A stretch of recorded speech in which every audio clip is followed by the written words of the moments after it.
everybody. This is Mental Health Monday.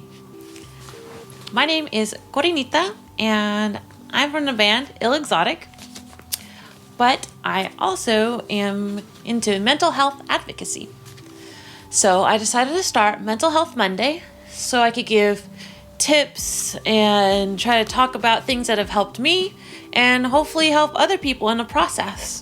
When I'm not doing music, I actually work as a peer support specialist. I work around TAY, transition age youth, and I have a group for hearing voices and special messages.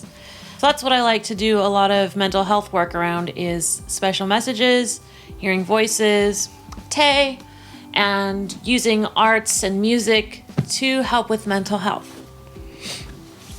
My hopes for these videos is that I will help out some other people who are on their mental health journey and provide support for others, because when I began to look for help, the first place I went to was the internet, and the best source that I found was YouTube, because having people's real stories and real information was what I found most beneficial.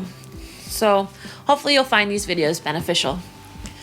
I've done some videos in the past. You might have seen them on our Instagram, and they're about the 8 dimensions of wellness. I only got through maybe 3 of them when I decided 1-minute videos are way too short to dive into mental health subjects. So now I'm starting the series here. I'll be doing the topic of the 8 dimensions of wellness for the next 8 or maybe 9 videos, because maybe I have a secret 9th dimension of wellness. So yeah, I hope that you'll watch all of them, find something that helps you, some little gold nuggets that you can take with you on your mental health journey. So the reason we're talking about the 8 dimensions of wellness is that wellness is a larger subject that is all-encompassing and is extremely important to mental health. Wellness varies from person to person. It's self-directed, so you get to decide what wellness is for you. And it's very positive, and it's part of living fully. And this is all important because, like I said, it impacts your mental health. And oftentimes when we go to the doctor or the psychiatrist, or, we're trying to focus on our mental health, these one list of symptoms, when really we have to take a step back and look at all of these different categories of our life, of our being, and how they affect the way that we move around the world and how we feel inside about ourselves and about the people around us, if we feel safe or if we feel scared, alone, sad, depressed, anxious.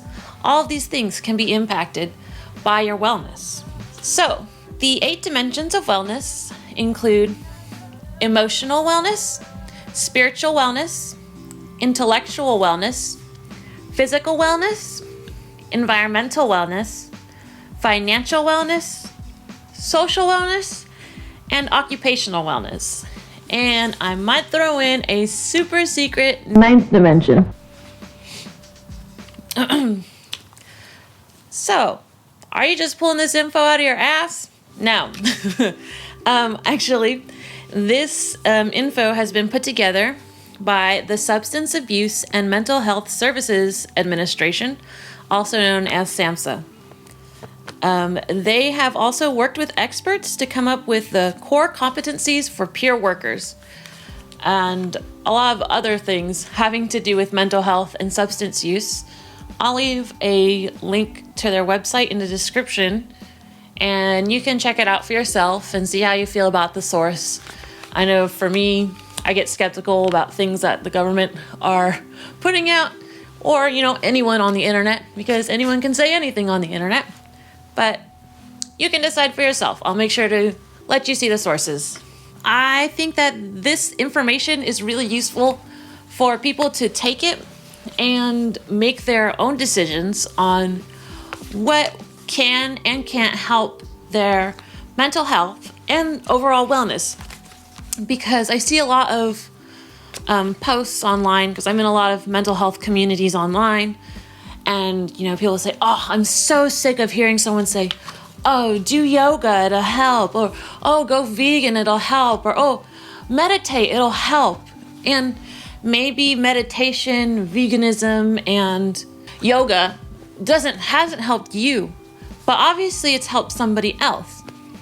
This series can break down why those things can help other people and maybe what might help you instead. When I break down the 8 dimensions, I will also talk about some things that I do to help with my own wellness so that maybe you can get an idea of how you can help your own wellness. And just because it works for me doesn't mean it'll work for you. So it's up to you to figure out what you can do to work on your own wellness.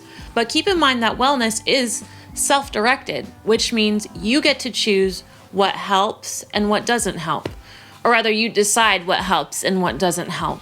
In presenting these 8 dimensions of wellness, I'm hoping that you'll be able to take this information and develop your own tools. Instead of somebody getting upset at you for not taking their advice for trying yoga, you'll understand that yoga might fall under physical wellness or spiritual wellness. And maybe yoga doesn't resonate with you, but going for a run for physical wellness resonates with you. Or going for a hike and connecting with nature works for your spiritual wellness. So we're going to take a dive into all of these dimensions of wellness, and you can decide what will help you, and anything that doesn't help you, just don't even worry about it, unless you're going to try to turn around and use this information to help someone else. Then by all means, that would be awesome. Because my goal for these videos is just to help others. And if I help others who in turn help others, then I've helped double or triple or quintuple the people. I don't even know how much quintuple is. But anyways, that's all for this week.